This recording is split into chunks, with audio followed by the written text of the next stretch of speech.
भारत के संविधान के बारे में सबसे बुरी बात तो यह है कि इसमें कुछ भी भारतीय नहीं है।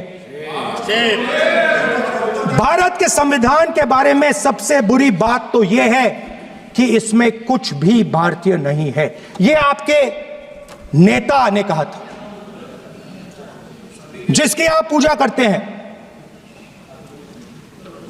Speaker sir, I described in my first speech the idea of a battle taking place. I described the Mahabharata,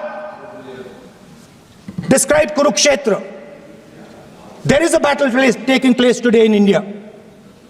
And on this side are the defenders of the idea of the Constitution.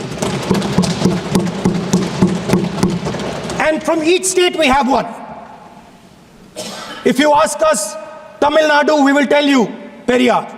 If you ask us Karnataka, we will say Basavana. If you ask us Maharashtra, we will say Phule ji, Ambedkar ji. If you ask us Gujarat, we will say Mahatma Gandhi. आप speaker को You praise these people. You praise these people hesitatingly because you have to. But the truth is that you want India to be run the way it used to be run. जैसे हिंदुस्तान पहले चलाया जाता था, वैसे ही आप हिंदुस्तान को चलाना चाहते हो। मैं बता रहा हूं, आ रहा हूं। पेशेंस रखिए थोड़ी, इतना एक्साइटमेंट नहीं होना चाहिए। माननीय प्रधानमंत्री श्री नरेंद्र मोदी जी की दूरदर्शी नेतृत्व यह सुनिश्चित करती है कि जो भी हम खर्च कर रहे हैं उसका हर एक रुपया अर्थव्यवस्था को मजबूत करने के लिए, नागरिकों को सशक्त करने के लिए और एक सशक्त भारत के निर्माण के लिए ही खर्च होता है, उसका योगदान होता है। आज जो अतिरिक्त धनराशि मांगी गई है वह सिर्फ कागजों पर कुछ आंकड़ों का लेखा जोखा नहीं है, वो भविष्य के भारत के निर्माण का मानचित्र है। पीएम गति शक्ति हो, पीएम किसान योजना हो, राष्ट्र की सुरक्षा को सशक्त बनाना हो, यह सभी व्यय भारत के प्रगति के लिए अत्यंत आवश्यक है। कुछ विपक्षी दलों ने अभी विषय उठाया, फिस्कल डिसिप्लिन को लेकर। अभी मैं माननीय प्रेमचंद्रन जी को सुन रहा था, वित्तीय अनुशासन को लेकर प्रश्न उठाया।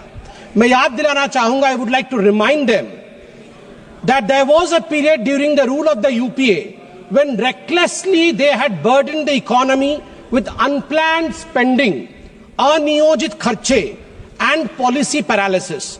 In contrast, in our government, our term, under Modi ji, every rupee that flies out of the coffer of the exchequer is under the guidance, under the radar of ATC. ATC meaning not air traffic control, ATC meaning A for accountability, T for transparency and C for clear vision of development. During the UPA regime, सभापति महोदया, 2004 से 2014 के दौरान आपको जान के आश्चर्य होगा, 94,060 करोड़ रुपए की बजट राशि, जो कि लगभग 14 विभाग, सामाजिक विभाग और ग्रामीण विकास मंत्रालयों से संबंधित थी, वह खर्च नहीं हो पाई थी 10 वर्षों में। यह बजट का लगभग 6.4% हिस्सा उस समय खर्च नहीं कर पाई थी यूपीए की सरकार। मैं कृषि क्षेत्र का उदाहरण एक देता हूं। 2013-14 में कृषि का बजट यूपीए के समय में 27,663 करोड़ था। अब वह 5 गुना बढ़ करके 1,37,756 करोड़ हुआ है। फर्टिलाइजर की जो उर्वरक की जो सब्सिडी है वह भी 5 गुना बढ़ा है। अभी हाल फिलहाल में बिहार के भागलपुर से 19वां प्रधानमंत्री किसान सम्मान निधि में लगभग 10 करोड़ किसानों के लिए 22,000 करोड़ रुपए प्रधानमंत्री जी ने रिलीज किया। मैं याद दिलाना चाहूंगा कि एक उस समय की कहानी थी जिस समय कर्ज माफी की बात कांग्रेस पार्टी करती थी। एक मंत्री थे, उनके ट्रेजरी बेंच में उस समय बैठते थे, मैं उनका नाम नहीं लूंगा, बहुत बड़े मंत्री थे। उन्होंने आईटी एग्जेम्पशन के लिए, इनकम टैक्स एग्जेम्पशन के लिए, मैं कृषक हूं और मैं कृषि से भी अर्न करता हूं, 7 करोड़ रुपए का गोभी गमले में उगाया था। गमले में 7 करोड़ रुपए की गोभी उगी थी। सोचिए कैसे 7 करोड़ रुपए की गोभी उग सकती है गमले में, ये मुझे नहीं पता है। अब मैं 2 छोटे छोटे विषय हैं मगर बहुत मन के अंदर कहीं ना कहीं एक इम्प्रिंट छोड़ेगा। मैं उदाहरण देता हूं। गौरव गोगोई जी बैठे हुए हैं। गौरव गोगोई जी ने आज गोल्ड मोनेटाइजेशन के ऊपर बात की।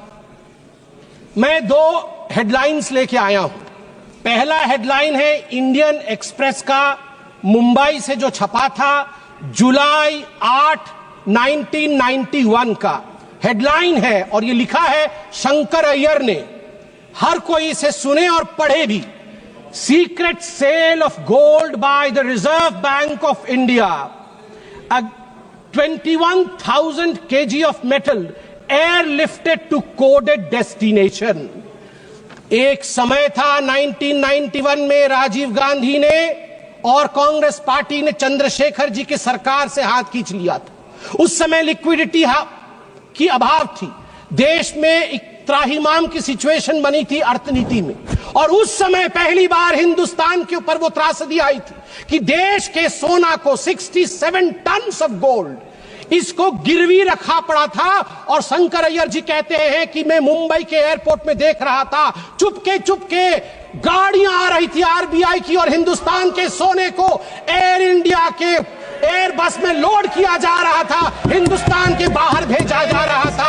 आप सोच के देखिए। और दूसरा हेडलाइन सभापति महोदया मैं पढ़ना चाहूंगा 31 मई 2024 का, RBI brings back home 100 tons of gold from United Kingdom. Narendra Modi ji के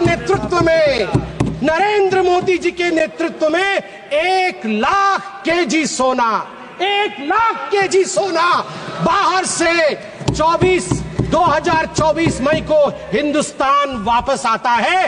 एक ने, यूपीए ने भारत मां के सोने को गिरवी रखा, हमारी मां के सोने को गिरवी रखा, और दूसरे लल्ला ने, हमारे नरेंद्र मोदी ने अपने मां को अलंकृत किया।